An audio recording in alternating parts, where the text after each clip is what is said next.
Okay, welcome everyone. We are going to get started to the second webinar for FY2022. Topic of this webinar is the use of innovative materials and how to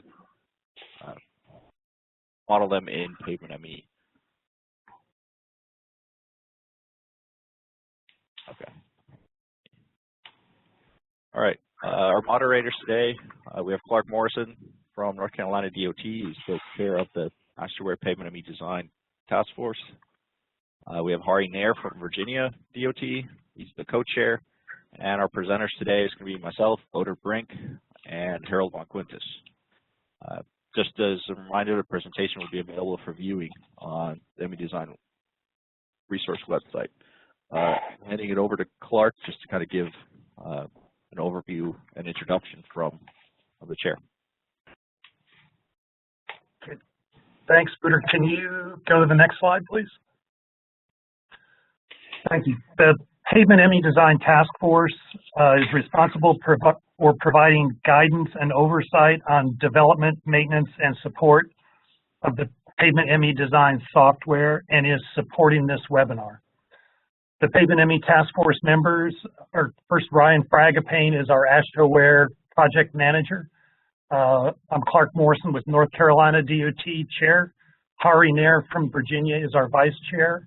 Our other members are Patrick Birrell from Ohio, Kumar Dave from Indiana, Felix Doucette from Quebec, Dulce Feldman from California, and Ian Risch from Georgia.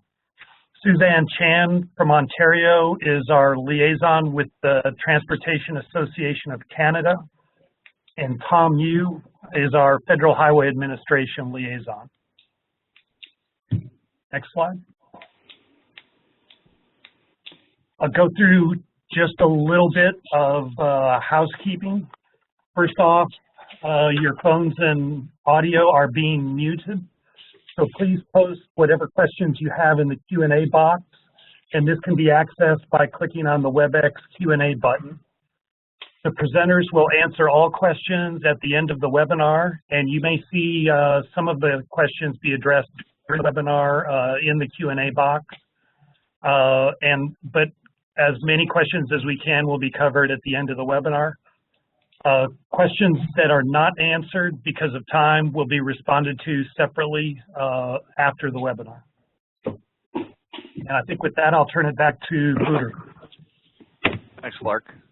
Yeah, as we start with these, we have our poll questions. We have 2 at the beginning, or 3 here at the beginning, and I'm going to open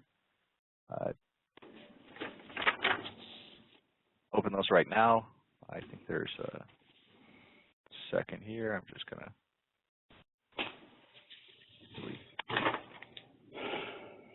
okay. You might see 2 duplicates. That's okay. I opened the poll. We have about allotted 3 minutes for it.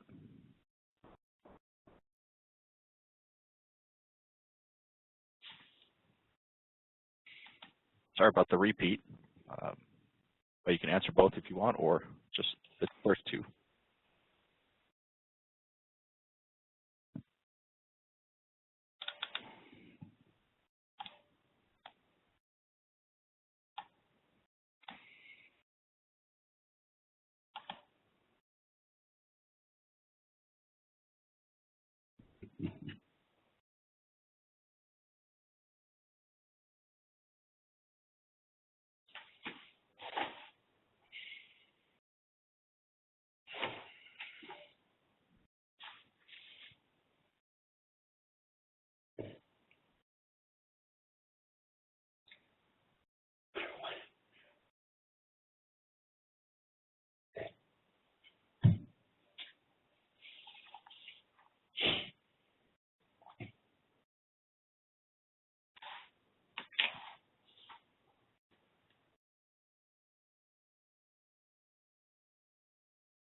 Okay, give about 30 more seconds and I'll close the poll.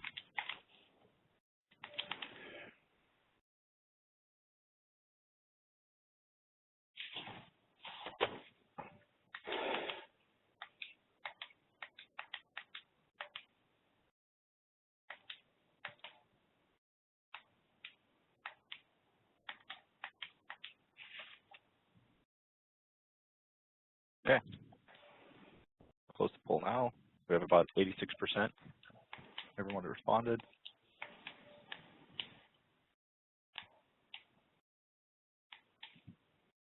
Okay.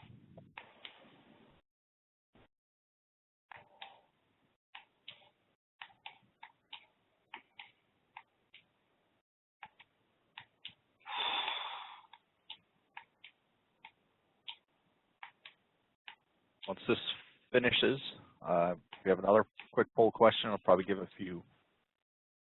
about a minute and a half, 2 minutes for that one. Okay.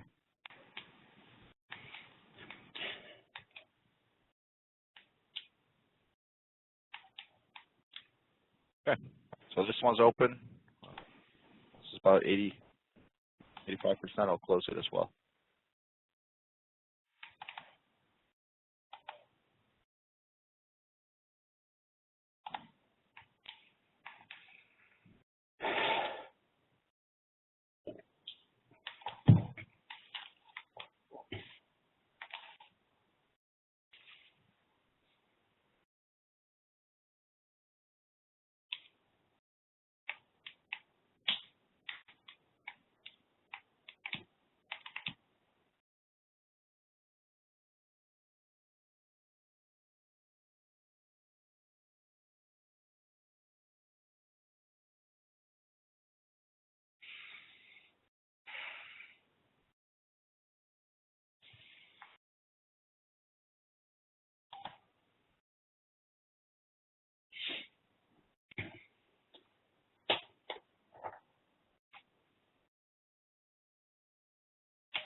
Thank you. About another 30 seconds or so.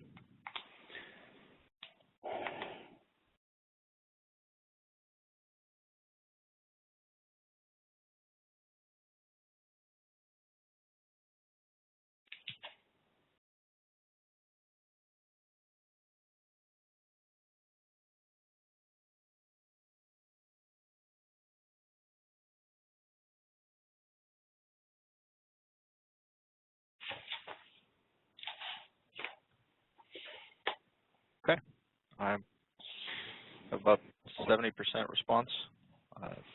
I'll go ahead and close the poll here.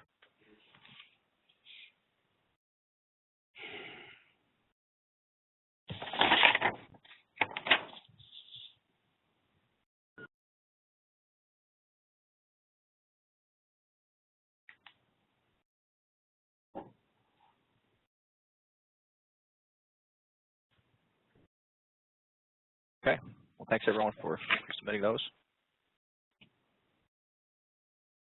Okay, so now we'll get into the webinar presentation. First, I want to just go over some prerequisites for this webinar. It is assumed that everyone has some prior experience with pavement ME design, both for new and rehabilitation design of flexible and rigid pavements.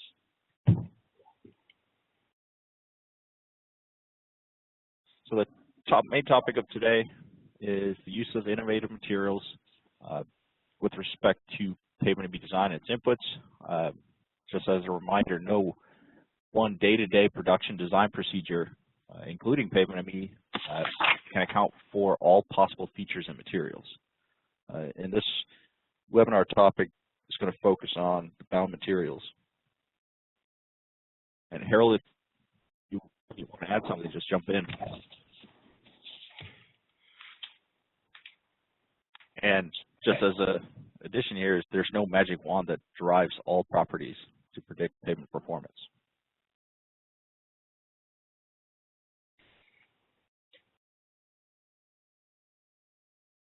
So the learning outcomes for today's webinar, the first is to be able to define innovative materials for use in new or rehabilitation design strategy within the pavement ME design software.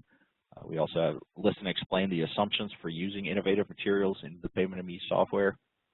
Identify the inputs needed to simulate some of these innovative materials in the pavement ME design software, and describe the differences in the predicted distresses between typical and innovative materials.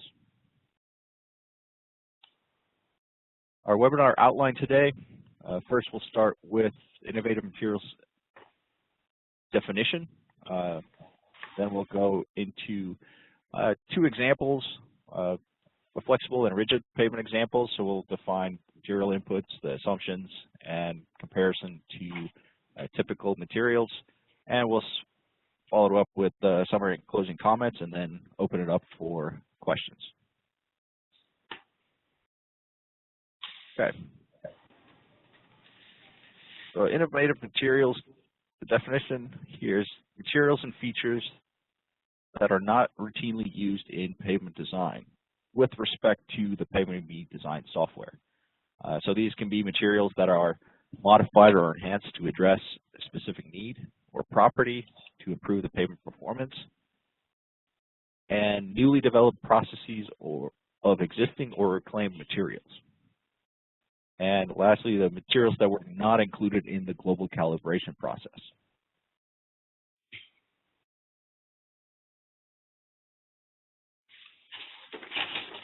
Okay. So as we go through these, we need to clearly define the assumptions and potential limitations of these materials, determine their impact on design, characterize the material properties and inputs, and confirm their impact on performance, which can be adjusted with calibration. Harold, do you have anything to add? No, that's fine. Okay.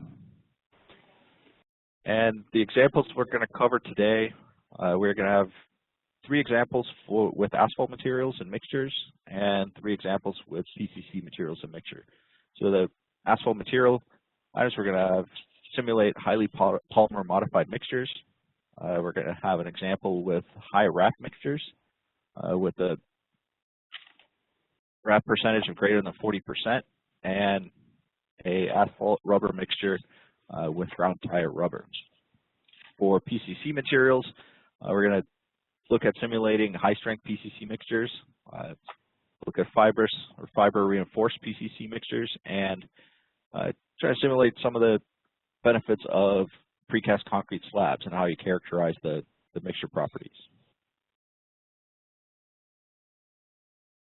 Okay, we'll get right into it. We're going to start with our flexible pavement examples. And for each of these examples, we'll have a description of the material. We'll have the material characterization and how in determining those inputs, and we'll state our assumptions for this analysis, for these comparisons, and then we'll compare to typical material properties with conventional mixes and the features with the innovative materials. Okay, I'll turn it over to Harold for the asphalt examples. Okay, thank you, Wouter. Before I get started, I think it may have been mentioned at the beginning of this webinar, but just in case, this session is being recorded, just to let everyone know, and that recording, as well as the slides, will be on the Pavement ME website, as previous webinars are also located. Kind of one thing just to remember, though, when we're talking, and for this webinar, we're predominantly focusing on materials and material properties in support of the Pavement ME software. And as just about everyone knows, except for design build projects, the structural design is usually completed a year or multiple years in advance of really selecting a contractor. So our average, our lab measured or lab derived project-specific properties obviously are not available in many cases. And so that makes, when we start looking at, quote, innovative materials, as Wouter, defined earlier, what data do we really use? And a lot of agencies have started, obviously have recognized that issue or limitation. and started testing mixtures in their laboratories or having mixtures tested to start building their material libraries in support of use of more innovative materials. And that's what we'll get in as part of our examples for this webinar. And from that, a lot of agencies have started doing cluster data sets, and all that means is we have test results from, let's say, high wrap mixes, and a lot of that data for high wrap under, let's say, specific wrap properties is fairly similar, so that the results from similar results, I should say, then get clustered for determining the average properties of those similar test results. And then the clustered data set is what's used in the materials library for use in structural design. Okay, Wouter, go to the next slide, please. Okay, as Wouter said, the three examples, and they'll really be combined into one that we're going to use for, let's say, asphalt pavements or the highly polymer modified asphalt mixes as a wearing course or, wearing surface, wearing course layer, entire rubber wearing surface, and then high wrap mixes for the asphalt base and or intermediate layers. And high wrap mixes, some may question why that's noted as a innovative material, because a lot of agencies have and are using high wrap mixes currently within their pavement design and construction process. And just remember the definition that Wouter gave, very few high wrap mixes, which is generally about 40% wrap and above, were included in the global calibration process. So that's why we're defining high wrap mixes, generally above 40%, as innovative materials. Go to the next slide, please, Wouter. So we're first of all going to go through very quickly some of the inputs. This would be the simulation of innovative materials for the inputs. Obviously, traffic, climate, the AC layer properties tab and or screen are basically the same and or independent of the mix type. So those don't really change. Go to the next slide, Wouter. Similarly, the distress criteria or threshold values are also the same for all asphalt mixtures, independent of whether they're the traditional or standard that were used in global calibration and or local calibration, as opposed to what we're calling innovative asphalt materials. So the threshold values are really the same, independent of mix type. Go to the next slide, please, Wouter.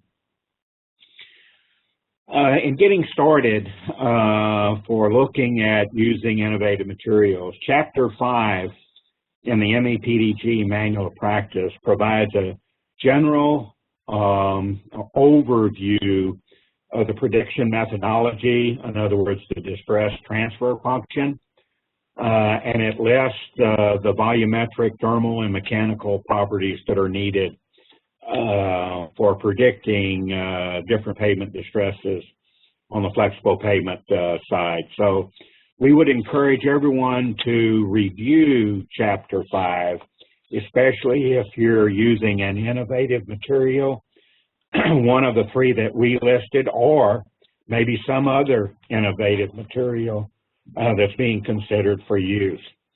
In terms of the fundamental assumptions that are used in pavement ME relative to some material.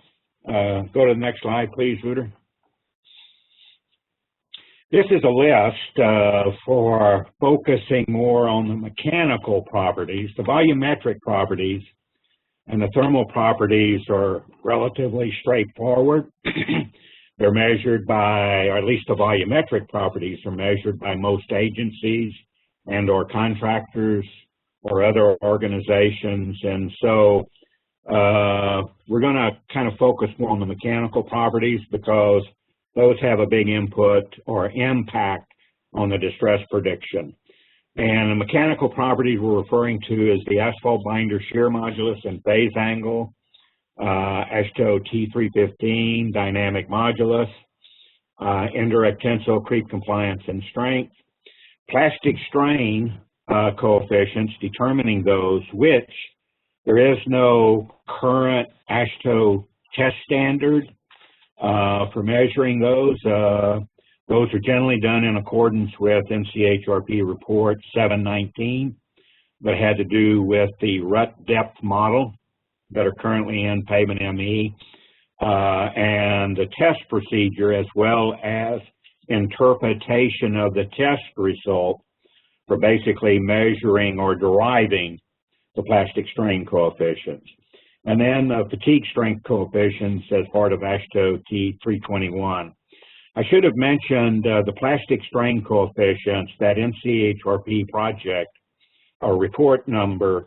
That test procedure is fairly similar to AASHTO T378, which is the flow number test, but there are differences between the two, and those differences are significant. So just to give everyone kind of a sense of the test procedure and the type of test, we referred to AASHTO T378 because it is a repeated load. It is a confined test to do the plastic coefficients, and it does also require conditioning cycles that are different from the flow number test. Go to the next one, Wouter.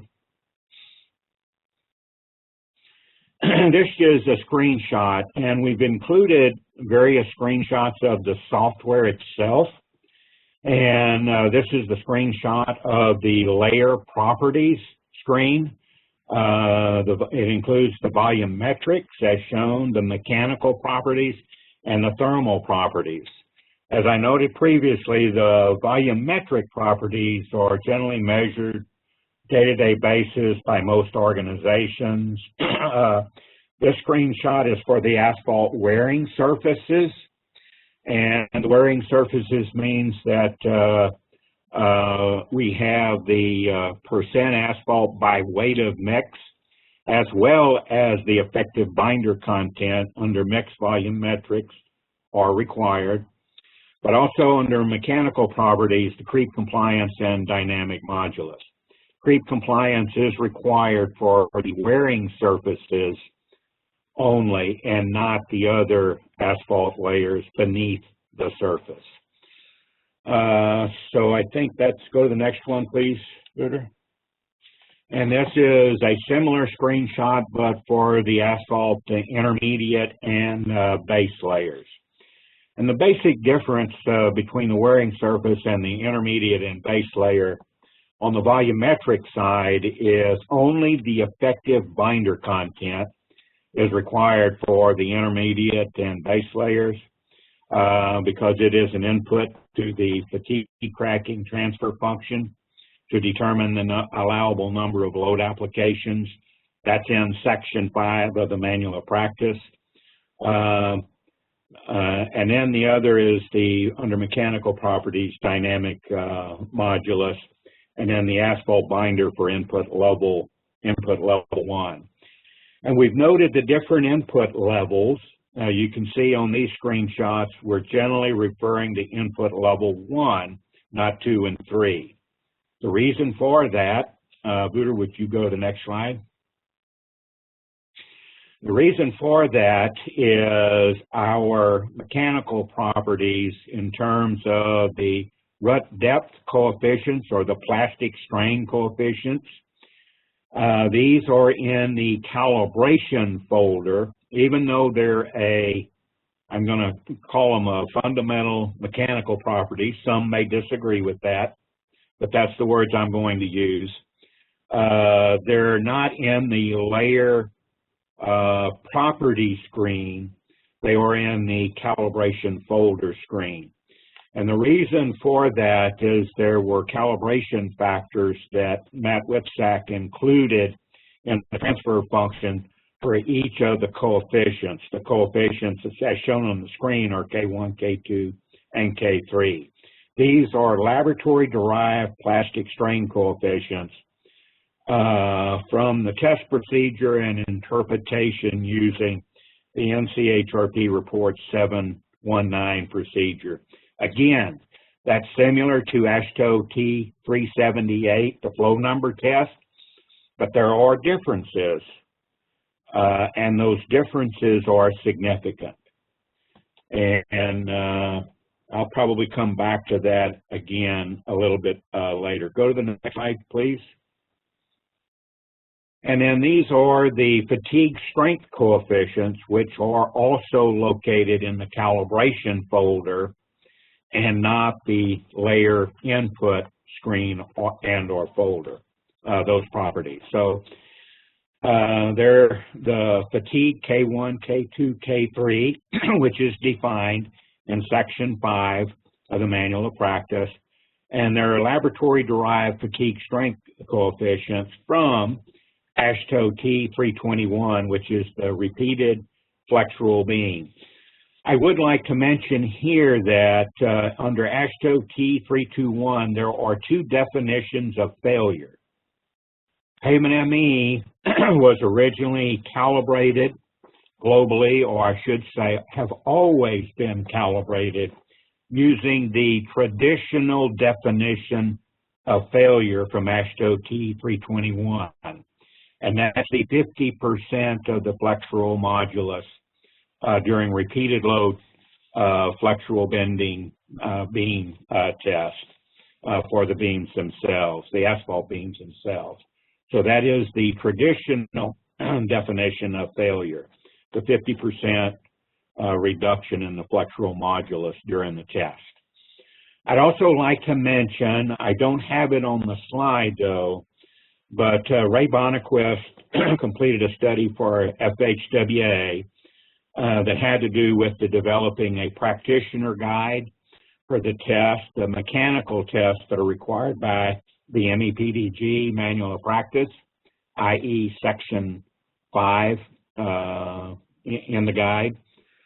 And that practitioner's guide was presented in the users group meeting about 2 or 3 years ago, and was also available through the user group. There's two parts to the practitioner's guide. One is doing the testing. How do you do tests? Specifically related, though, to using reclaimed materials or non-traditional dense graded mixes. And then the second part of the guide was taking the results and interpreting the results to actually then generate the fatigue strength coefficients and the plastic strain coefficients themselves. Go to the next slide, please, Guder. So what we have is we have material characterization determining the inputs for these, quote, innovative materials. The volumetric and component material properties are basically the same for traditional mixes. Traditional, I should say, dense graded mixes. I'm going to clarify that, not being open graded mixes. And the mechanical property inputs, there's 3 levels, as everyone knows.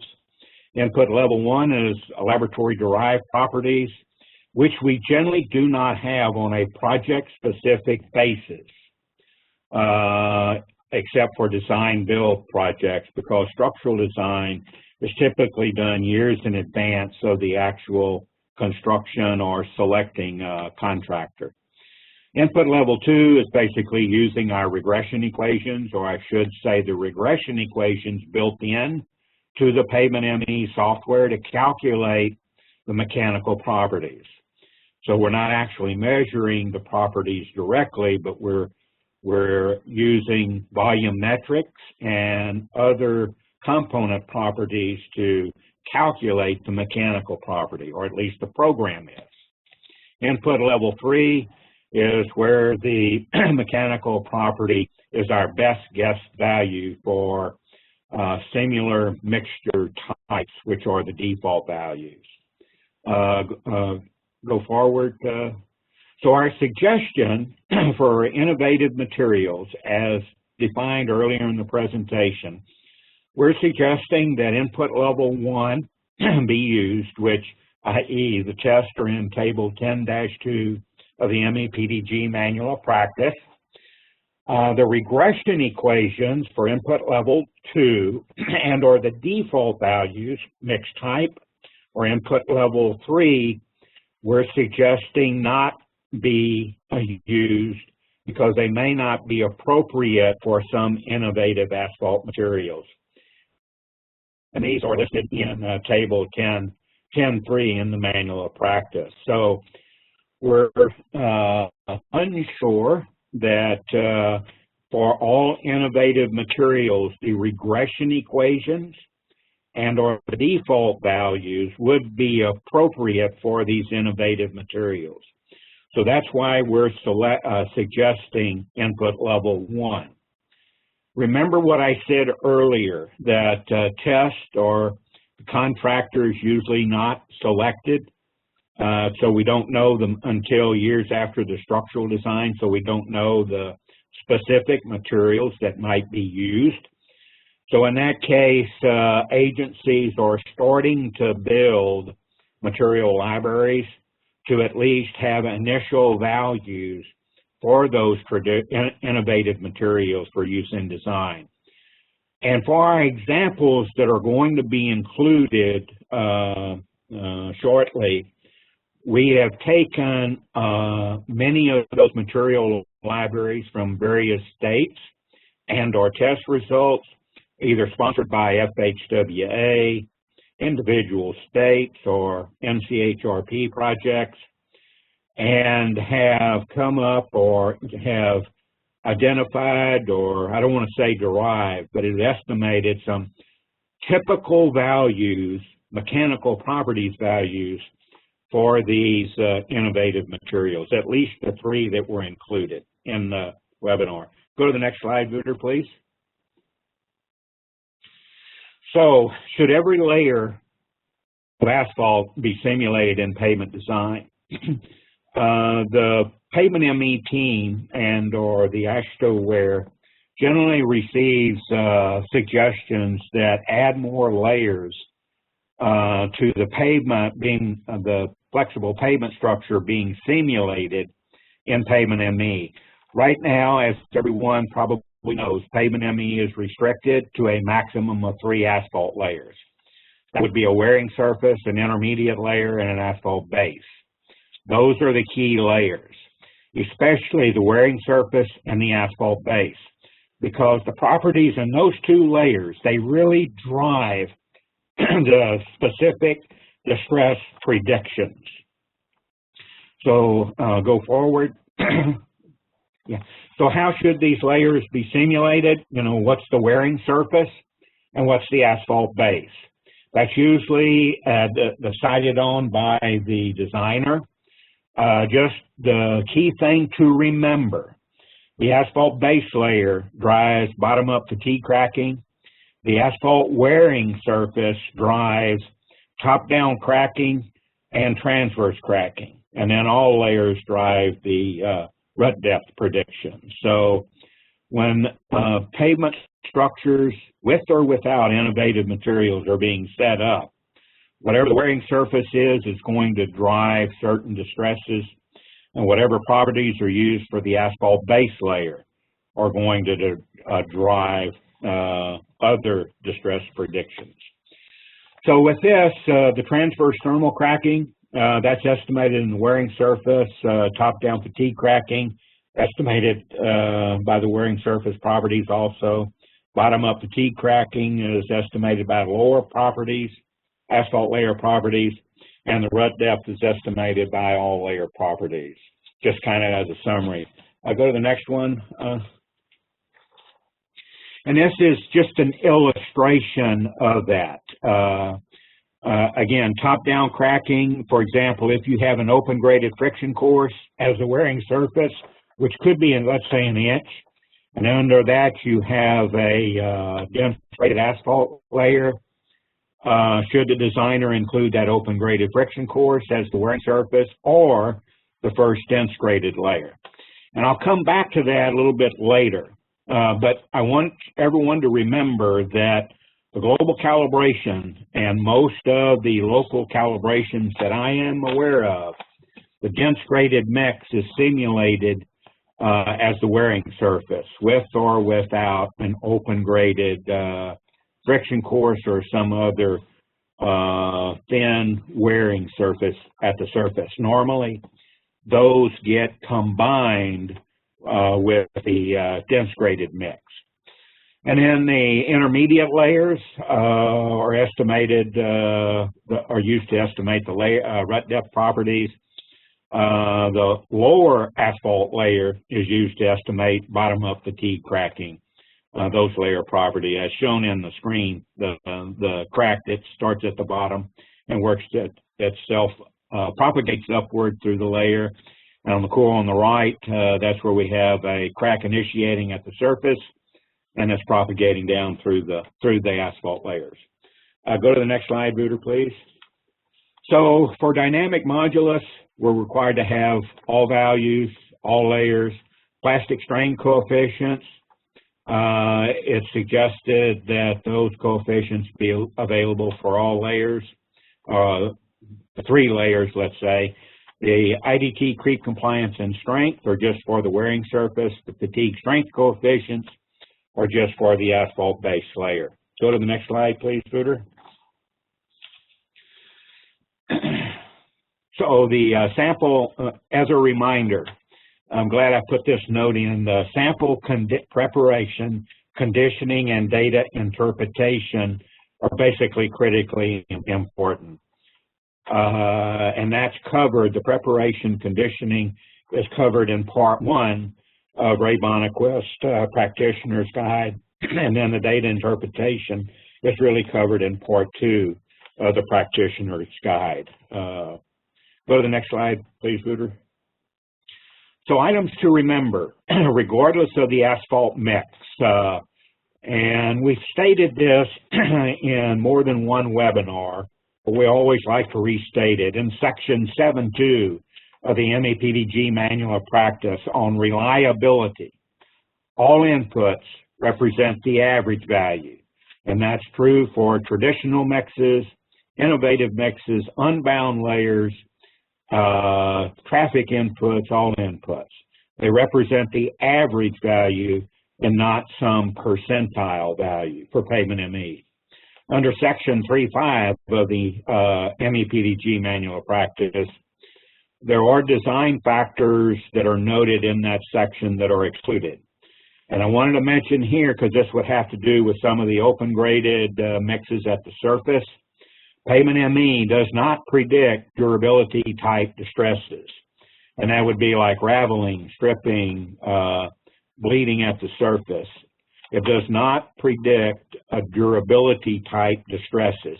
It assumes that the mixture, whatever the mixture is going to be accurately or correctly designed, sufficiently designed to resist durability type distresses, either at the surface or in the other layers, other asphalt layers itself. Go to the next slide now, Buder. So now we'll go through kind of some of the test results. I'm going to go through a couple of these, like dynamic modulus. The test results, AASHTOWare T342 and or T378 for measuring dynamic modulus. They're very straightforward. Just about every agency, I think, has run this test now. So it's a very common test, and The inputs is just run at different temperatures and at different load frequency, and this is just a graphical representation of the data that you get on doing the dynamic modulus test in the laboratory for whatever mix is being tested.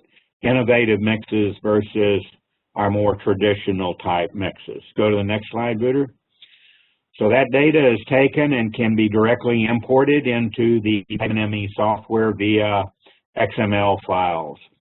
Many agencies that have developed material libraries, this becomes a very simple task of taking the data for a common mix or a common mix type that is used by the agency, and then importing that into the PavementME.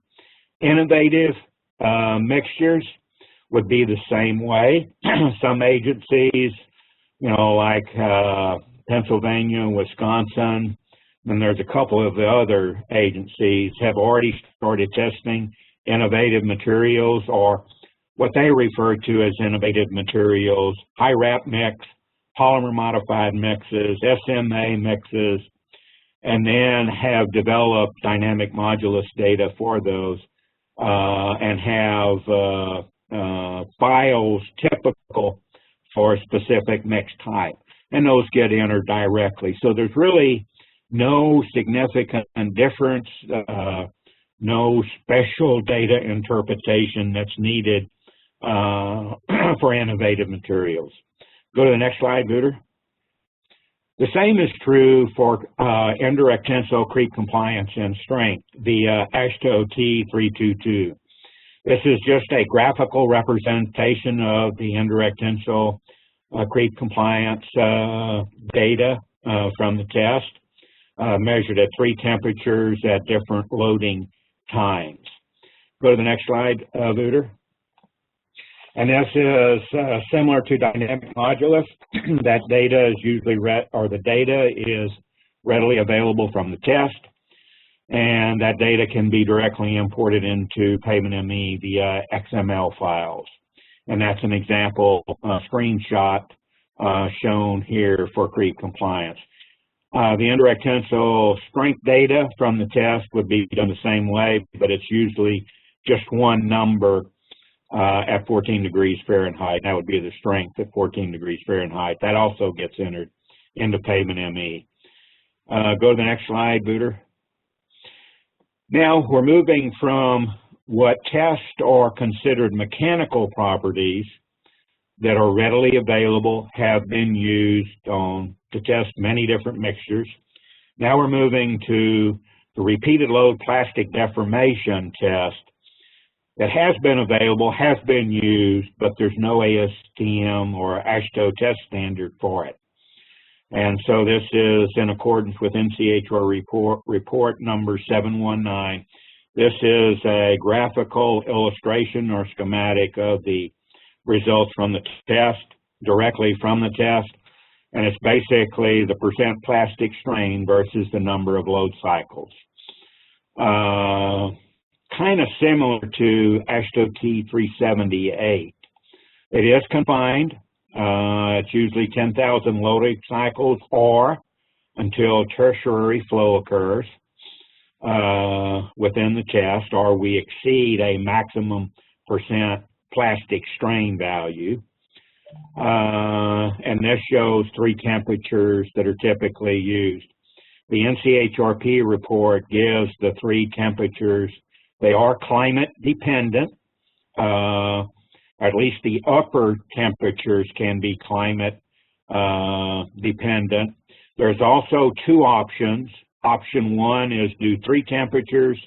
Another option is just do 1 temperature, which is usually defined as the rut depth equivalent temperature for the area from which the mixture is being used. Okay, go to the next slide, Wouter. So the key thing is in data interpretation, and this is a schematic. What's shown here, the equation basically is a simple form of the transfer function in PavementME. The plastic axial strain is a function of the elastic resilient strain, the intercept and slope. And the slope is simply the slope of that relationship in the secondary region or the steady state. And that's defined directly from the test. And then the intercept is the intercept from that steady state slope and not the true intercept as shown on the graph. It's the slope from the steady state region of the test. And then obviously T is temperature and N is the number of load applications itself. And the three regions, the primary region, basically that occurs in almost every test, innovative materials versus traditional. The secondary region is usually for every test, innovative materials versus traditional. The tertiary flow, however, doesn't always occur, especially for some innovative materials as well as traditional materials. If you have a well-designed mixture that's rut depth resistant, generally that test result or the repeated load plastic strain test will not exhibit tertiary flow because it is a confined test, unlike the flow number test. But the interpretation procedure is reasonably straightforward in evaluating the temperature dependent coefficients of slope and intercept from the different temperatures, and then combining those in terms of the transfer function to estimate what the slope, the intercept, and the temperature impact are for each item. The one thing I will mention here to make it clear, pavement ME assumes the slope in the steady state region, the secondary region, is independent of temperature. So when the analysis is done, S, or the slope, is not a function of temperature, temperature itself.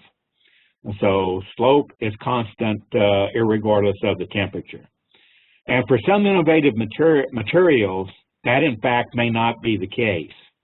But it's an assumption in pavement ME, and interpretation of the test data must take that into account.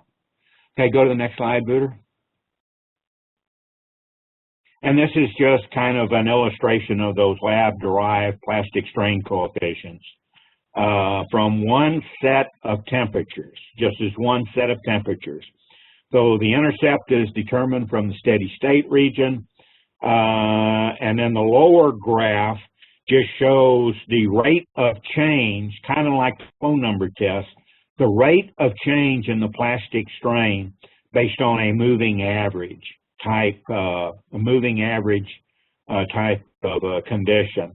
And once that slope becomes constant, or the rate of change becomes constant, that's the slope. So the three items, kind of the calculation or deriving the lab properties in very brief summary. Calculate the rate of change, determine the average rate within the secondary region, and then using the slope in the secondary, from the secondary region, to find the intercept that would be temperature dependent. The intercept obviously is temperature dependent within the pavement ME, but the temperature term, as noted in that transfer function, the T BT exponent, that's how the temperature impacts the intercept from the test. Okay, now go to the next slide, please, Vooter. The next is fatigue cracking. Fatigue cracking is kind of in general a little bit more straightforward than the plastic strain, although it is a much more highly variable test. And it's run by AASHTOW T321. Again, remember the statement I said earlier, the failure definition of failure from AASHTO T321 is the traditional definition of failure using the 50% reduction in flexural stiffness of defining when the mix has failed for an individual test itself. The test is generally run over 3 temperatures, and there's generally 3 strain levels within each temperature, sometimes 4. And then the results that you get are simply cycles to failure, the 50% reduction in flexural modulus versus the applied tensile strain or bending strain at the beginning of the test. And that kind of shown here. And as you can see in this slide, are the data, which is not uncommon. Sometimes a different temperature, it looks like the results are almost temperature independent, which is obviously not the case. But as I said, this is usually a fairly highly variable test itself. Go to the next slide, Booter. And this shows some examples just from test results for different mixes. And this is to indicate that the results can be highly variable.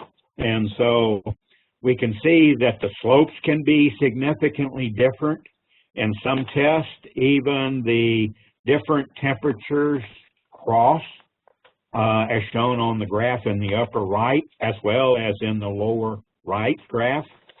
And so the data interpretation becomes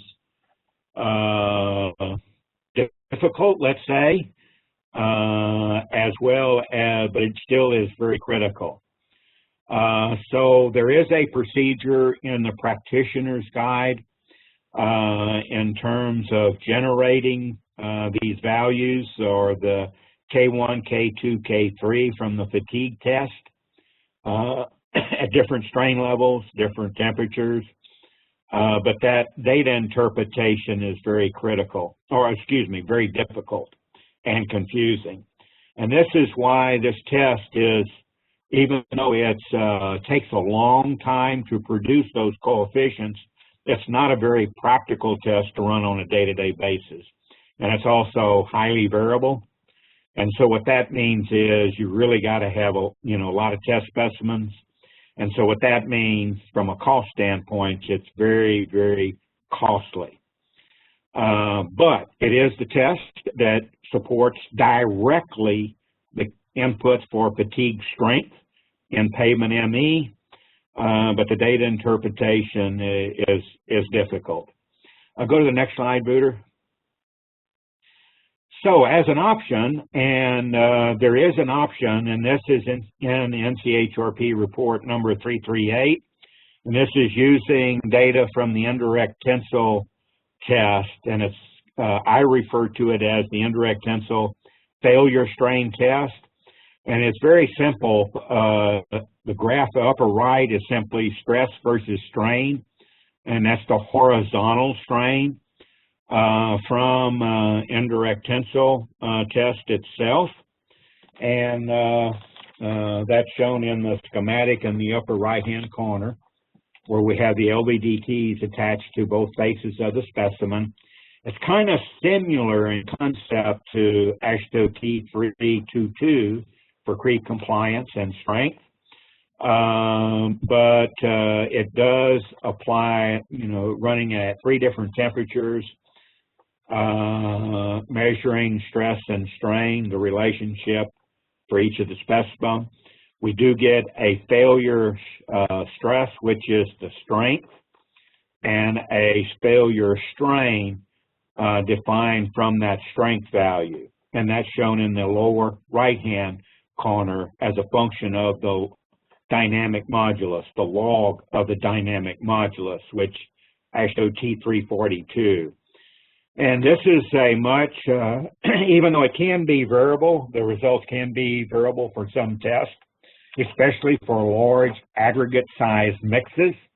It is a lot more, I'll say, precise in terms of a test result than the fatigue strength test.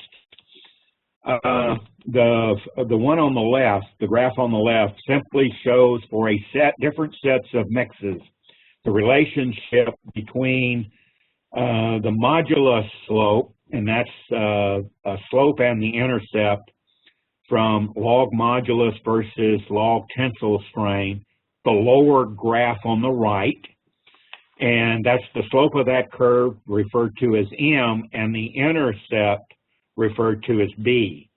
And you can see that for a lot of different mixes, as well as cores versus laboratory compacted mixes, the same type of relationship between the slope and the intercept from the modulus versus failure strain test from an indirect tensile test are fairly consistent. So it's a test that I have used in the past for coming up with K1, K2, K3. And the procedure that's used for this is not included in the Ray Bonnequist's practitioner's guide. It is available under NCHRP 338. The initial procedure, though, has been, or I should say interpretation procedure, has been modified because since the AAMAS project, which is NCHRP 338, the asphalt aggregate mixture analysis system, it's been improved significantly. At least the interpretation has been improved significantly. And more stable results are a result from that. Go to the next slide, Buter. So our assumptions, very briefly, the field shift or calibration constants for our asphalt layers, the rutting and fatigue cracking, are the same for all mixed types. That was the original assumption, or the global calibration assumption, which is still the same assumption. So the field shift or the calibration constants are constant for rutting and fatigue cracking for all mixtures. And it's assumed that the laboratory-derived properties on different mixes take that difference into account, or I should say correctly or appropriately take that mixture difference into account. The IDT creep compliance and strength, that's lab measured values correctly account for mixture differences. In other words, there's no adjustments regarding mixed type as tested in the laboratory for creep compliance or strength. So the results from the lab are entered directly, and there's no different adjustments that are made for different types of mixes. And the second part of that assumption, the global values correctly represent long-term aging of the asphalt mixtures. Keep that in mind because I'm going to come back to that point later on relative to long-term aging of asphalt mixes relative to the global calibration. Go to the next slide, Buter. So this is continuation of the assumptions. All asphalt mixtures have been properly designed to resist durability type stresses. Input levels 2 and 3 thermal properties are applicable to all mixes. And again, the long-term aging model included in Pavement ME is applicable to all asphalt mixes. That's the assumptions. Go to the next slide, Buter. So now with the examples. So these examples are shown in this table. And it's, I say typical versus innovative. It's really input level 3 versus input level 1 for innovative asphalt materials. And the default values that are typical dense graded are shown in the top row for fatigue cracking and asphalt rutting coefficients, the K1, K2, K3 of both transfer functions. The next row is for high wrap mixes. The next row is highly polymer modified, and then the ground tire rubber mixes. These values come from, they represent kind of overall, I'm going to say more global averages than are specific mixed types. So they're like clustered or average values from clustered test results. And I selected these from projects that were sponsored by FHWA. That's the Ray Bonnequist studies to develop the practitioner's guide. They come from state agency data from their material libraries. They also come from other test procedures done by agencies or other organizations in measuring the fatigue strength and the plastic strain coefficients, as well as dynamic modulus creep compliance and other values, mechanical properties required by pavement ME. So this is just a listing of those. They are different. And now what does that difference make? Go to the next slide, Booter. And I'm going to go through a series of slides. They're going to be in 3 sets. First, rut depth, then I think it's transverse cracking, then top-down cracking, then bottom-up cracking. And they're going to, each slide is going to have 2 graphs. The graph on one graph, this case on the left, is using input level 3. That's the global default values and the regression equations built in to pavement ME. And then another graph, in this case, the one on the right, using the actual input level 1 average for the clustered data, the lab-derived values. So these are not for any one specific mix. They're from a combination of multiple mixes with similar test results. And as you can see here, this is for some Wisconsin high-wrap mixes, where those high-wrap mixes were placed full depth in the pavement structure. And the observation I want to point out has to do with the asphalt rutting. So in the graph on the left, that's the black line, kind of the dashed. The graph on the right, that's also the short dashed line. And as you can see, the lab-derived values are a lot lower. Go to the next slide. This slide is the same thing, but for some Pennsylvania PMA mixes, full depth. Again, note the difference in the asphalt. That's the black dashed line. A lot lower using input level 1. Go to the next curve. This is for Massachusetts, a ground tire rubber wearing surface that has a high wrap asphalt base. Again, notice the difference in the black dashed line, input level 3 versus input level 1. Input level 1 has a lot lower rut depth predicted. The other major observation here is note the difference in the slopes. The input level 3, the slope is a lot greater versus input level 1, which has a very shallow slope. But overall rutting is a lot less. Go to the next one. This is now shifting to transverse cracking. We're going to show the same thing as for rutting, but this is now transverse cracking. So the first set, Wisconsin high wrap mixes. Conversely, for this set, the top graph is input level 3. The bottom graph, input level 1, lab-derived values. In this case, the innovative materials, the lab-derived values, have a lot greater transverse cracking prediction relative to the global values. Go to the next slide. The same is true for the Pennsylvania PMA mixes full depth. So again, big difference between input level 3 and 1, and we get higher predictions of transverse cracks using input level 1. Go to the next slide. This is Massachusetts ground tire rubber. Again, similar observation, a lot more transverse cracks predicted for input level 1 versus input level 3, the default values. Okay, now go to the next slide, Booter.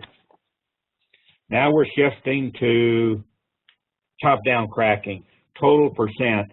In these cases, we're going to go through the same visual image. Top graph is input level 3, bottom graph input level 1. This is Wisconsin high wrap, no big difference. Go to next slide, Ruder.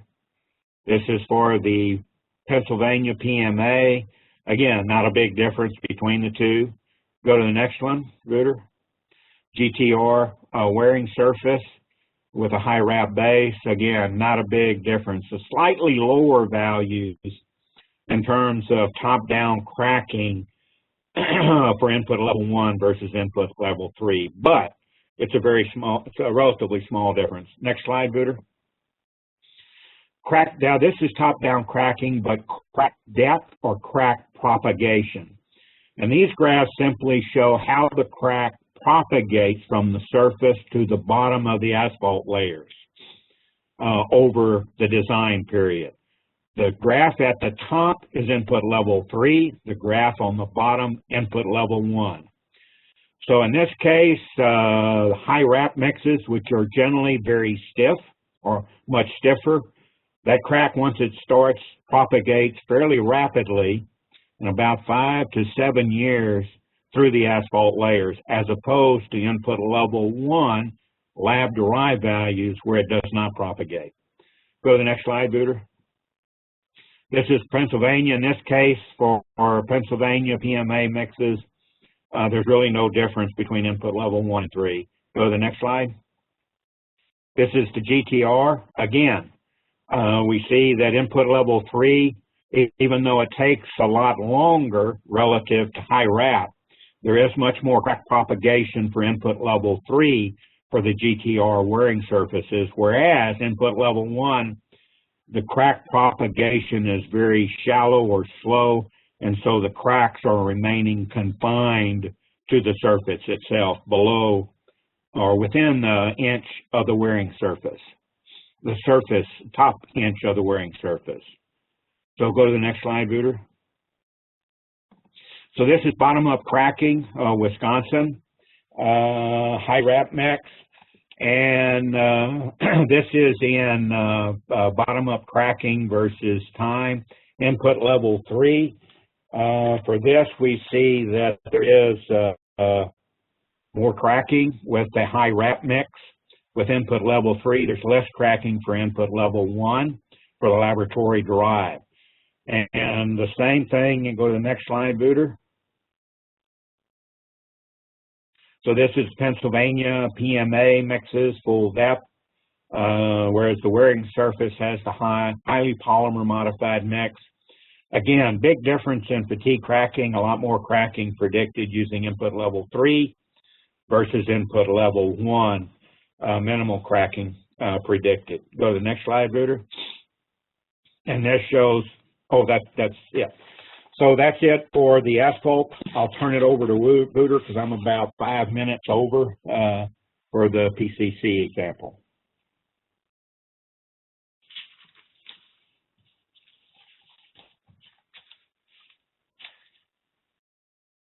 Thanks, Harold. One question that kind of came up is for top-down cracking, the units that were shown on the graphs were feet per mile still, but that should really be percent. Oh, yes, you're exactly right. I'm sorry. Yeah, that's not feet per mile. That should be in percent total lane area. That's a good observation. That should be in percent total lane area. I'd like to thank Hari for pointing that out. Yeah, that's great. Thank you, Hari. Okay. So next part, I'll go through Go through some of the PCC examples. As I mentioned earlier, the 3 items is going to be the high-strength PCC, fiber reinforced mixtures, and precast concrete slabs. Now, for many of these, the test temperature or test data is fairly similar, and I'll go through some of that.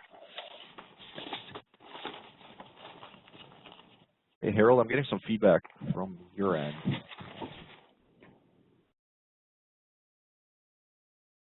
Sounds good. Thanks. Within Pavement ME, we would like to simulate all these different materials, and that really defines the inputs, and we'll focus on the first layer, the PCC layer, and its inputs, while the rest of the items like traffic, climate, design properties, and other items are independent of the PCC mixture.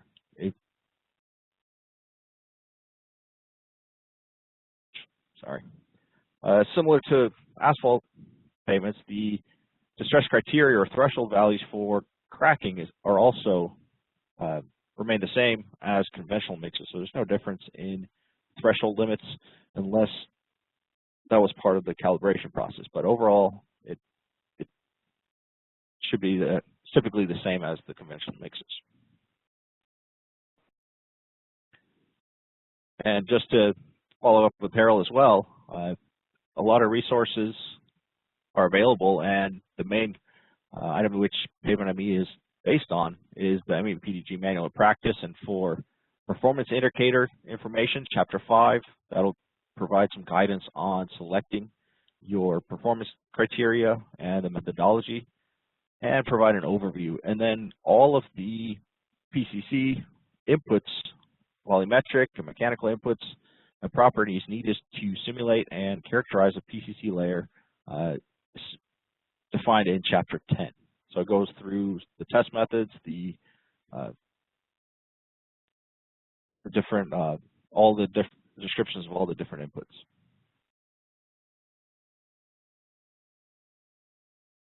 Like for asphalt pavements, the manual practice also suggests the test standards to use for concrete pavements. We have the compressive strength, flexural strength of concrete, density, coefficient of thermal expansion, and static modulus elasticity and Poisson's ratio. From what I've put together, the test methods are very similar for pretty much all concrete mixes. The values will be different from a magnitude standpoint and overall range, but the test methods typically apply. There's no specific test that's in the manual practice to address, say, high strength concrete versus conventional, and also for flexural strength, the fiber reinforced does add another test to account for some of the residual effects of the fibers and how it improves the toughness. The Pavement ME inputs that we will focus on here today are the Poisson's ratio. We'll look at the unit weight. To some extent, we're going to keep the coefficient of thermal expansion the same for all these mixes and assume that is accounted for. And then we'll look at aggregate type, cement content, our cement type, water cement ratio, curing methods, reversible shrinkage, but also focus on zero stress temperature and how some of these mixes affect those values, and also the ultimate shrinkage. And then lastly, the modulus of rupture and how each mix has, how it impacts the strength parameters. Okay, and basically to how I determine these inputs, I look at different mix-specific properties. We also define the thermal properties, our strength properties, and input levels. And just to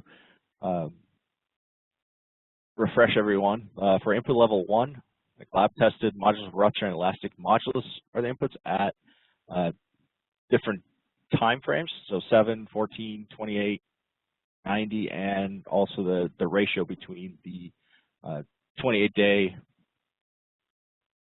modulus and the 20-year. For input level 2, it requires the lab-tested compressive strengths.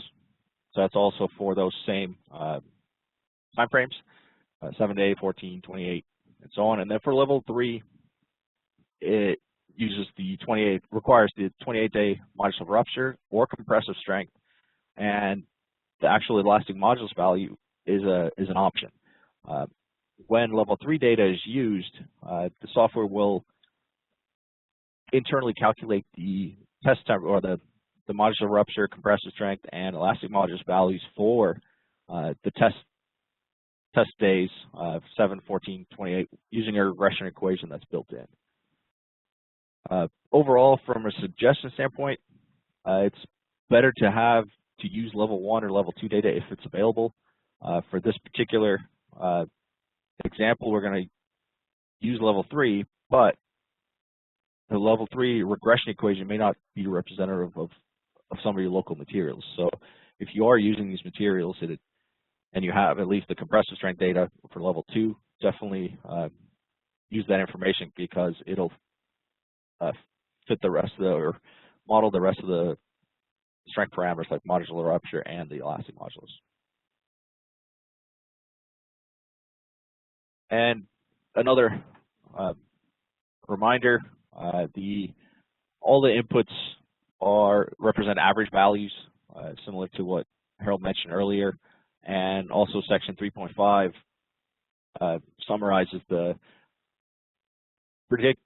material-related distresses and the factors that are not included in the pavement ME design models. So these are your durability type distresses, material-related. Okay. So I'm going to briefly give an overview of some of the differences with respect to conventional mixes here. Some of them, it's kind of there might be a slight increase, a slight decrease. So for how I summarize these is basically the arrows mean if there is a larger difference between conventional mixes. So, and if it increases or decreases compared to the conventional mixes. So for high strength concrete, the strength properties and strength values increase compared to the conventional mixes. The cement content is typically higher. Cement type is typically different. Type 3 cement is used typically.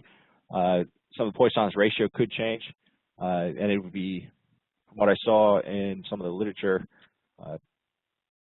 the Poisson's ratio was typically higher, slightly higher for high strength concrete, and then also high strength concrete will affect your zero stress, your set temperature, and the ultimate shrinkage values and calculations.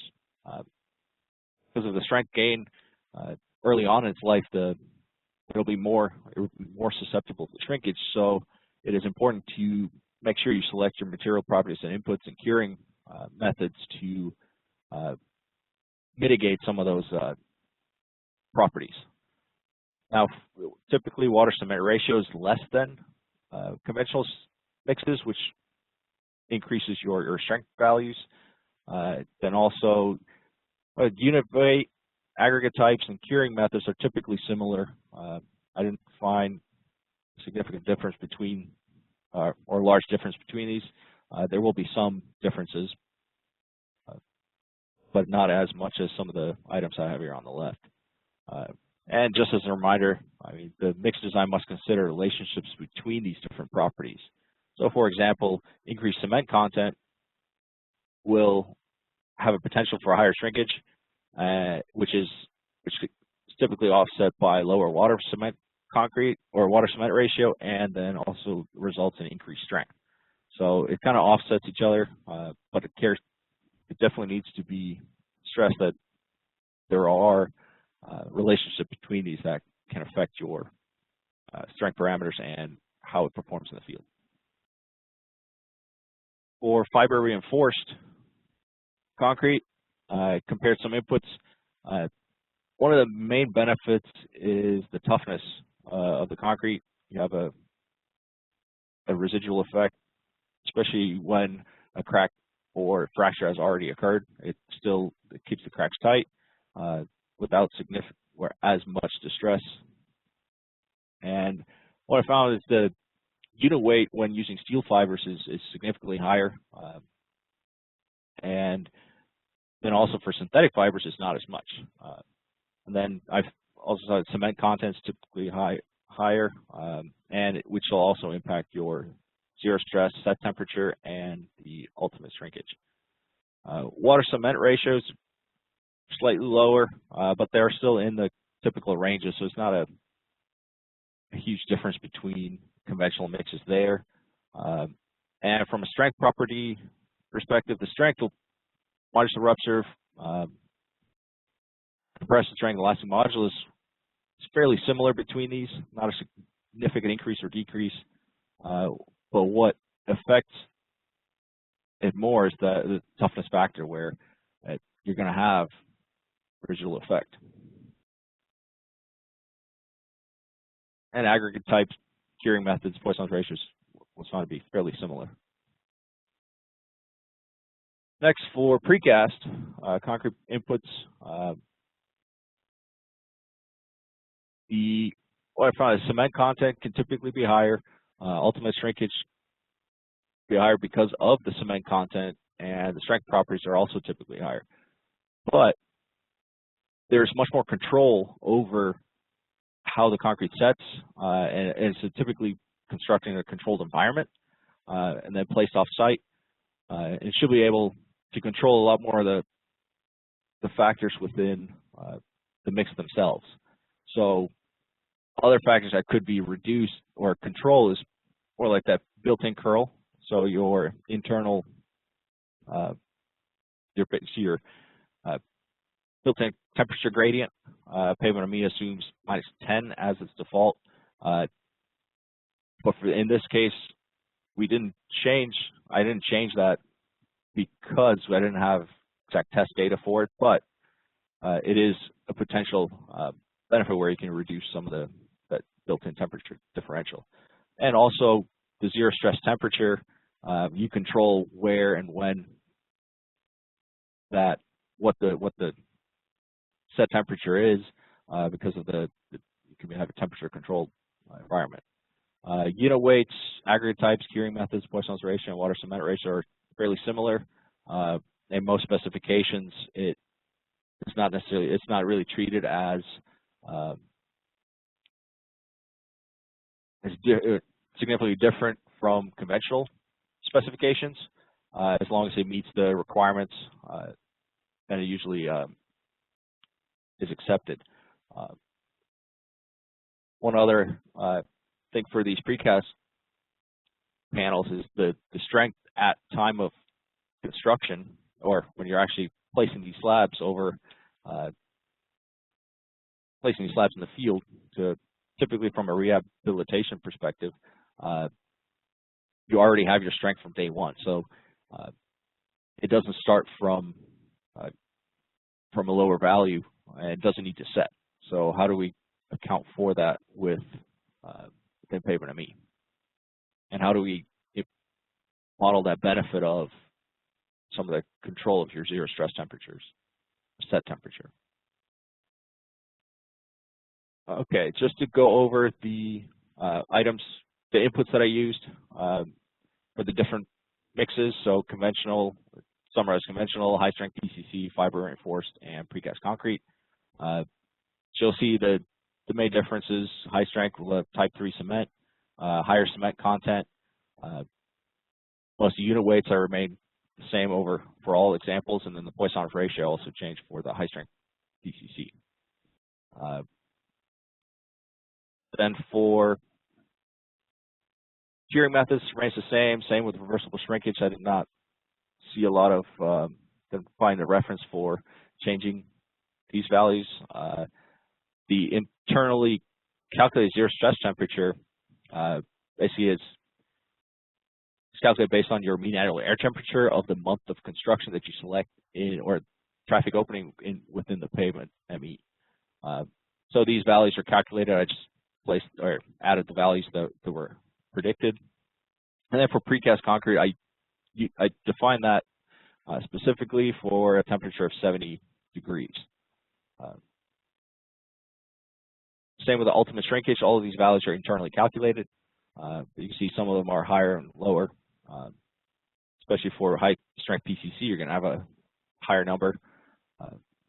And from a 28-day modulus perspective, conventional I use 600, high strength 770, and fiber reinforced 750, and precast concrete a value of 725 that I found in some of the precast documents, plus some of the recommendations, typical ranges in other literature as well. So some of my assumptions here, I'll try and speed up a little bit. Input values, it is assumed that input values are within the inference space of pavement mean models and regression equations. The SBS 2 section did have high strength concrete as part of the experiment. Might not have been early set or early set, but it is, they do have higher strength concrete, so it should be applicable. Input values are representative for each example, so it assumes that the mixture properties and mixes have properly been designed to resist the durability related to stresses. Also that the global model coefficients are applicable. Assume that I'm only comparing the mean predicted values. All other inputs remain the same, and I selected a 8-inch pavement with kind of a large number of trucks. I think it's 17 million over 20 years, just to kind of see the impact of these materials. And the lasting modulus and compressive strength is calculated internally using the regression equations that are within pavement ME. Okay, so from a comparison standpoint, I'm going to show some figures with the PCC strength gain, JPCP cracking, and JPCP faulting. And down here I have my pavement structure. So all these inputs remain the same except for the PCC properties.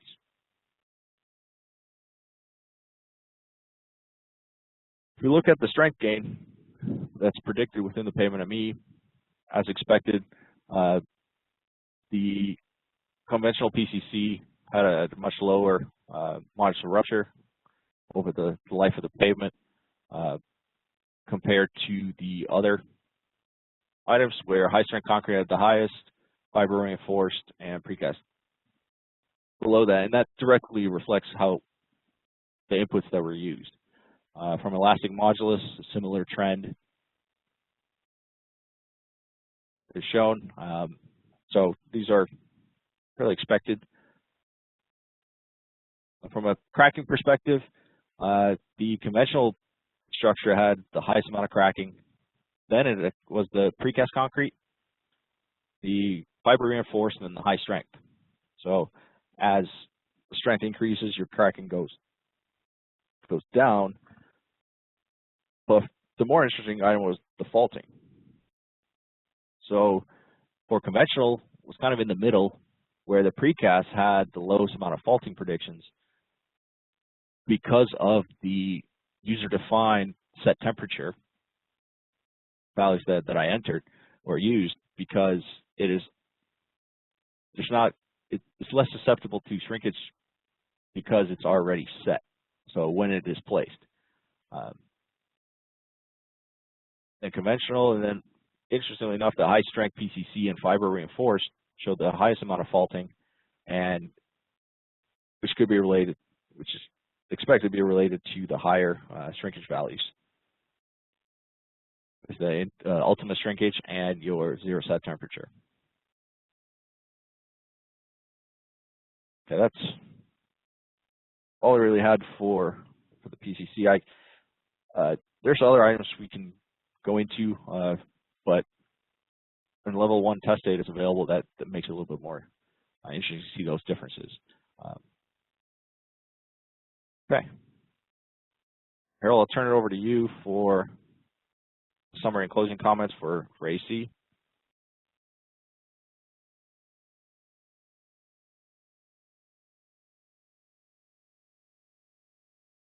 You're muted right now, Harold. Thank you, Wouter.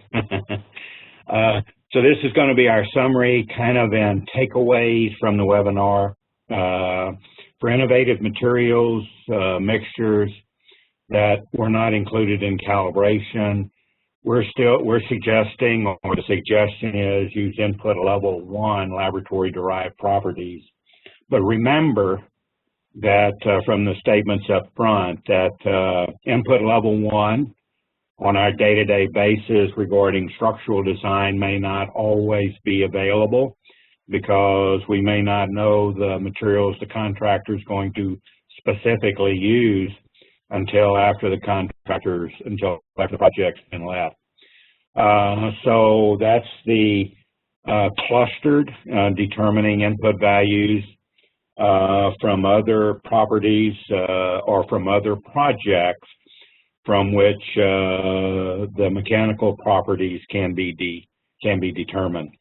The next one, using mechanical properties derived for traditional mixes, is usually conservative. In other words, we're going to predict if we use not so much traditional, but input level 3 for innovative materials, that's usually conservative. And we're not giving enough credit to the innovative material itself, with the exception of transverse cracks. Remember, we predicted more transverse cracking in using input level 1 versus input level 3 for the 3 innovative materials used in the asphalt example. The other comment I'd make regarding these two takeaways is, and probably as a takeaway by itself, we should, even with using some innovative materials that are not used on a routine basis, let's say, though that result or the assumptions need to be confirmed with calibration in the long run. So calibration is always kind of a, even though we may not have many sections, we should verify that our assumptions and then the properties, the clustered properties we're selecting for an innovative material or feature are appropriate. Okay, go to the next one, Wouter.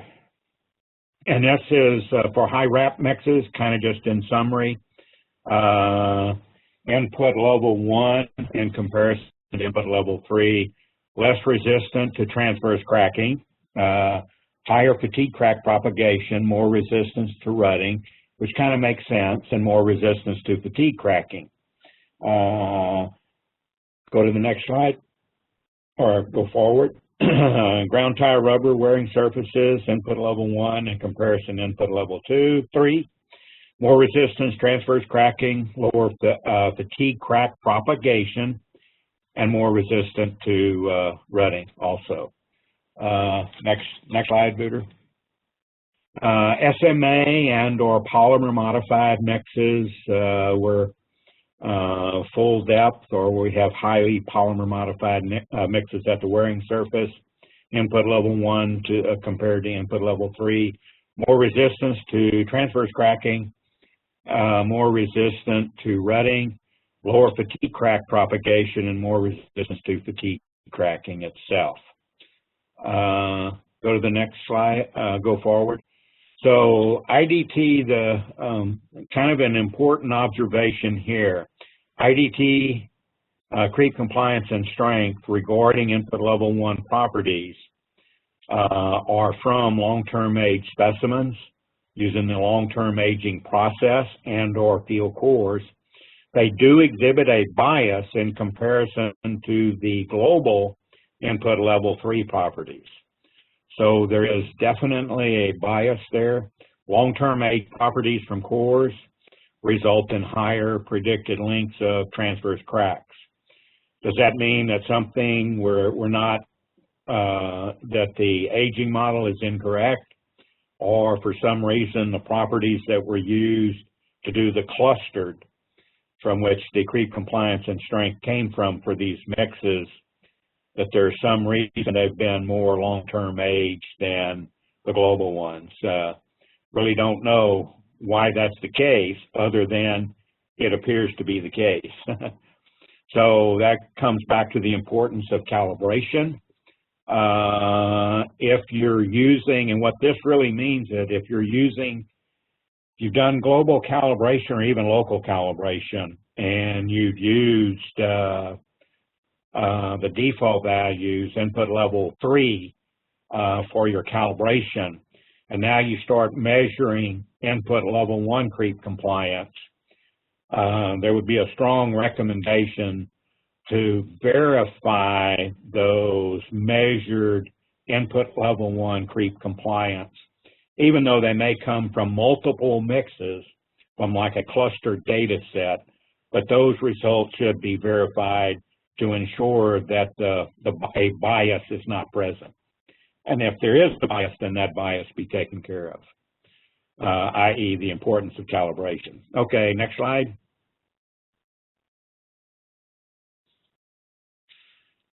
And this is yours, Wouter. Yeah. So some of the concrete mixes, some of the takeaways, making sure that that you've optimized the mix design for high-strength fiber reinforced PCC materials. That is essential to make sure that you account for the different relationships between your higher strength versus higher cement content, which will affect your potential for shrinkage-related issues. And as with asphalt, using the mechanical properties of traditional mixes for innovative materials is usually can be conservative and may not give enough credit to innovative materials, especially for the fiber reinforced liners, where it could actually help with aggregate interlock for faulting predictions. That is not, the models in Pavement ME doesn't really take that into account. And it's kind of from a results perspective, the high strength and fiber reinforced is more resistant to cracking due to increased strength, but it's not less resistant for faulting, and that could be due to multiple reasons, but mostly the shrinkage-related inputs and the set temperature and ultimate shrinkage calculations, and that directly affects your joint opening predictions in the faulting model. And just to mention again, the faulting model doesn't necessarily take into account some of those benefits of the fibers that has been shown in tests. Precast concrete, PCC compared to conventional mixes. So more, based on how it was modeled in this webinar, it's more resistant to cracking because you have increased strength, but it's also set well before it is placed. It's less resistant to cracking compared to high strength and fiber reinforced mixes because of the lower, the values were lower from a strength perspective. And it is more resistant to faulting, and that's mostly due to controlling the shrinkage-related inputs that will affect your faulting predictions, such as set temperature and ultimate shrinkage calculations. And that is all I have. Okay, so we're going to do 2 polls. First one, there's a duplicate in the values again, so I apologize for that. So I'll open that one. So you only have to answer the first 3 or 2. Yeah, the first 3.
I closed that poll. Got most of the responses. And one more. That's a quick one, just a single answer question. So I'll open that one right now. And this is the last one.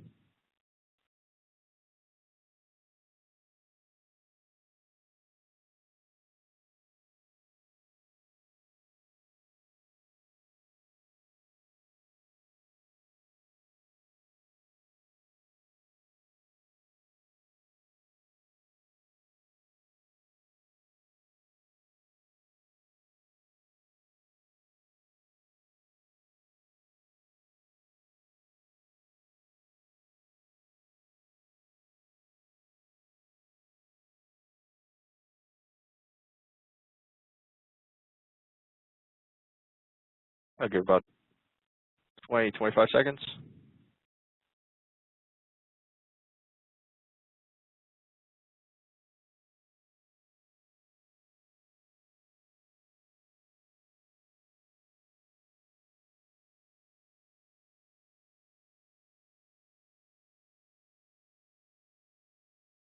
Okay, go ahead and close the poll. Thank you all for responding. It really helps us with reviewing these webinars and how you all perceive it. Okay. All right. I'll open it up to the question and answer session. Please submit your questions to the Q&A box. That'll be the best way to keep track of everything. And we do have a few in chat. Harold, anything you would like to add? Clark, just let me know or just speak up. I guess one thing, Wouter, I think on one of the slides on the summary, I was just noticing it where I said for the PMA, SMA mixtures, I said they were input level 1 versus input level 3, more resistant to transverse cracking. That it should be less resistance to transverse cracking, input level 1 versus input level 3. So I need to clarify that from one of the summary and takeaway slides that I had. So this one here? Yeah, that should be less resistance to transverse cracking. Okay. Just like the others, input level 1 versus input level 3 to transverse cracking. Okay? Okay.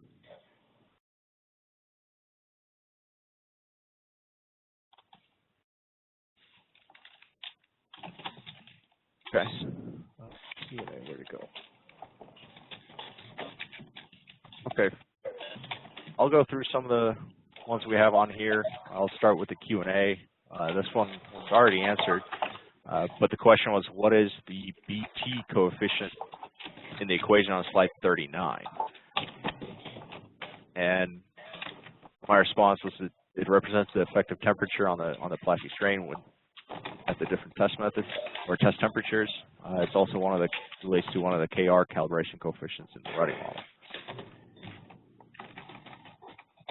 model. Next question here was, which version of AASHTOWare was used for top-down cracking? It's version 2.6. One of the y-axis of some of those plots were incorrectly labeled, so we'll fix that. And Harold, I see you answered this question from iFeng. Yes. Yes. Okay. Should I go over it, or? I guess what I've also mentioned, there was also a difference for some of the, I think it was the fatigue cracking coefficients. There was a difference wrap content made for fatigue crack in Wisconsin's library. So they were divided into high wrap mixes, mid-range, and then low to no wrap mixes. So that did have an impact on, I think it was the fatigue strength coefficients. Okay. One question that was in the chat. Najee asked, how about simulating 1-inch HPTO layer and 2-inch brick layer? Can we simulate this in Pavement ME design?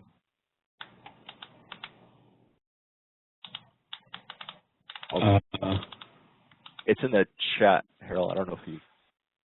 Oh, the chat. Okay, I'll go to that. Yeah, it's about half towards the bottom, but it's halfway, I think.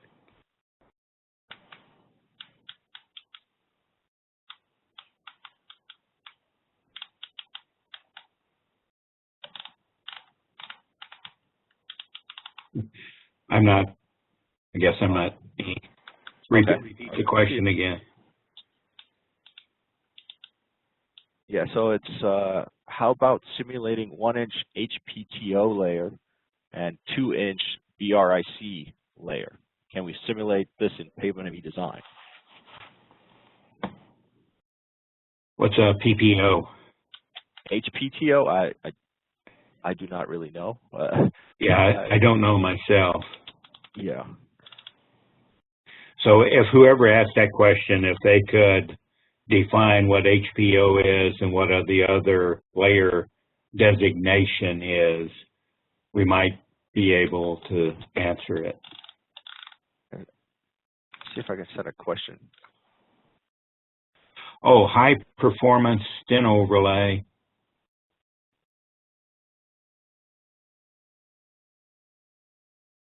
Binder rich intermediate course is the other one. Yeah, yes, they would be able to be simulated. Again, the high performance thin overlay, if it's less than 1 inch, then no, because it has to be an inch thick. So if you were simulating a high performance thin overlay, the minimum thickness is an inch. If that's the overlay, that's the only layer, then you can consider it, but is that a structural overlay? Again, I want to remind everyone, Pavement ME does not predict or account for more durability distresses or I'm going to say non-structural pavement repairs. So usually the simulations, the designer kind of has to make that the decision. The BRIC, I'm seeing it now, but I don't know what that really means. It was defined here as binder-rich intermediate course. Oh, binder, yeah. Yeah, you can. Yes, you can. Again, you're going to use, because I don't know of any test results that are available, and I'm not sure by a binder-rich intermediate course. I'm assuming that's a relatively thin layer. So, yeah, you can simulate it. It'll be simulated if it's an intermediate layer between a base and a wearing surface. It's not going to have much of an impact. It's only from a stiffness standpoint. If it's used in a rehabilitation process as a reflection cracking mitigation strategy, then yes, you can simulate it. You'd have to revise, or you could revise the reflection cracking coefficients that's in the transfer function, and the last webinar touched on that for some of these proprietary materials that would be binder-rich intermediate courses that are designed as a reflection cracking mitigation strategy. Okay. Next question in the Q&A is, how would you model FDR base? Yeah, that's a good question. The FDR, again, and one of the other questions I noted too, I saw about different wrap contents with different amount with and without virgin asphalt. And I want to make it clear that the values that were selected in the examples, that's adding virgin asphalt into the wrap mix. That's not 100% wrap or not adding any virgin asphalt to the mix. That's going through a very clear mixture design process for dense graded mixes using high wrap contents. And so there's specific requirements for those. And those values I listed, the plastic strain, the plastic strain coefficients and the fatigue strength coefficients, those are really for designed dense graded mixes with higher wrap contents, and not just run of the ordinary, you put in wrap and you place it. I want to make that very clear. The other question on full depth reclamation, again, this comes back to how it's going to be done on construction.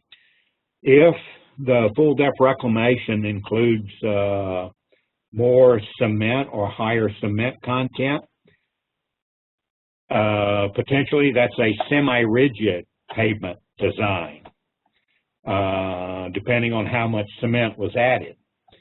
If we're adding an emulsion, depending on how much emulsion that's added, and or a virgin asphalt, remixing it in place, if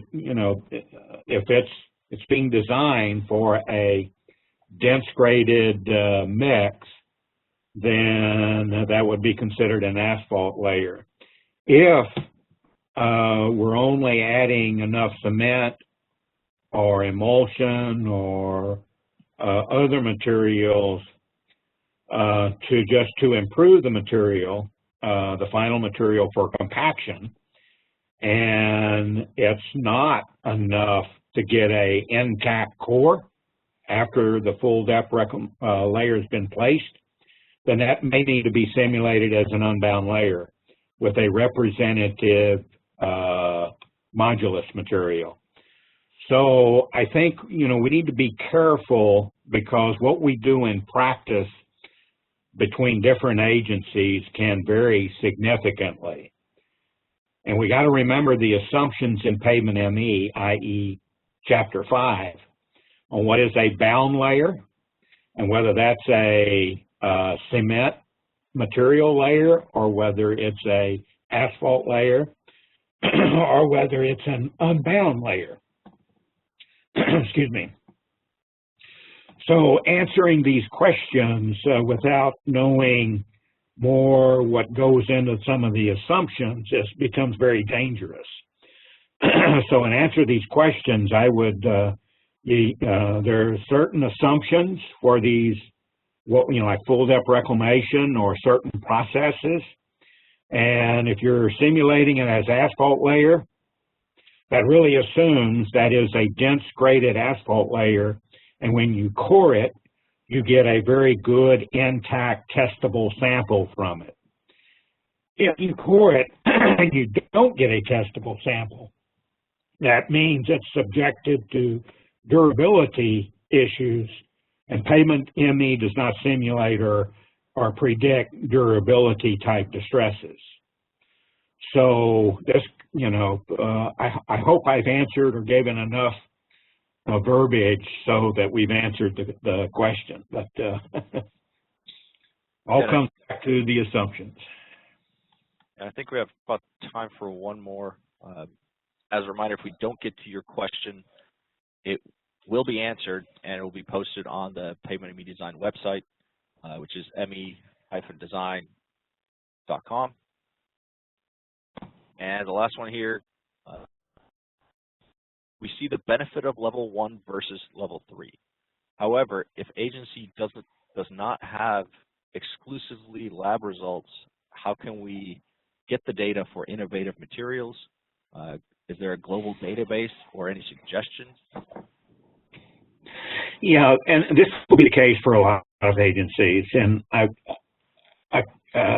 should have probably expanded on this early on, but many agencies do not have the equipment to run the test for creep compliance, fatigue strength, and plastic strain coefficients to determine those. So what do? And about the only thing they can do is go through, kind of like what I did, and come up and go through and generate or determine some global or values from a clustered database set. But you got to know how the values were measured going into the clustered data set. This is one of the items for the, I guess, many of the participants. We're going to discuss this at some time in the near future with the AASHTOWare task force. Because there's going to be a lot of innovative materials that aren't really what I would say innovative, because there's a lot of data around, so they've been used.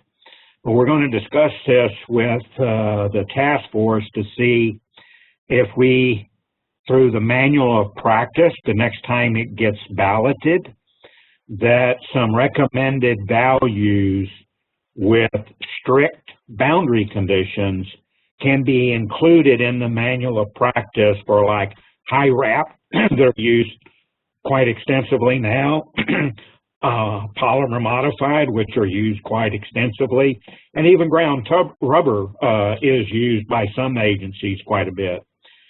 So we're hoping to discuss this with the task force for not so much a global database, but for like the global K1, K2, K3 for fatigue and rutting, is to have these, creep compliance, strength, plastic strain coefficients, fatigue strength coefficients in the manual of practice as a default values that can be used that are mix specific and based on a certain set of data. Okay, thanks, Harold. We're about a minute away from the end. We'll get to the couple questions that came in afterwards, and they'll be posted on the Pavement and Design website. Some announcements. There will be 2 more webinars for this fiscal year. The third one, or third or fourth, I mean, these might be interchanged. It's kind of composite pavement design, and then also introduction to the web application version 3.0. So that's something to look forward to. These will come out. We'll provide the announcements early so that everybody has enough time to fit it into their calendars. And here, I'd like to thank everybody for attending. This is one of our. Oh, go ahead, Harold. Yeah, did you want Clark to say? As yeah, I mean that's good. Yeah, I can go through this. First off, thanks to Harold and Wouter. That was really great presentations and really good information. I really appreciate it. What you see in front of you is some contact information. There is contact information for Ryan Fragapane, our AASHTOWare project manager, and my email address there as well. Again, the ME Design resource website, which has just a ton of valuable material. That's where this the recording of this webinar will be posted, and the recording of our previous webinars are also posted. That's www.me-design.com. The Pavement ME Design Users Group currently is being managed by Jennifer Albert, and her email address is there. The help desk, if you're using Pavement ME Design and need help with something, this is a great resource for you. The email address and the phone number are there. And there's also email contact information for other ARA staff. And again, thanks to our presenters and thanks to all the attendees. I think a really good webinar. Thank you very much.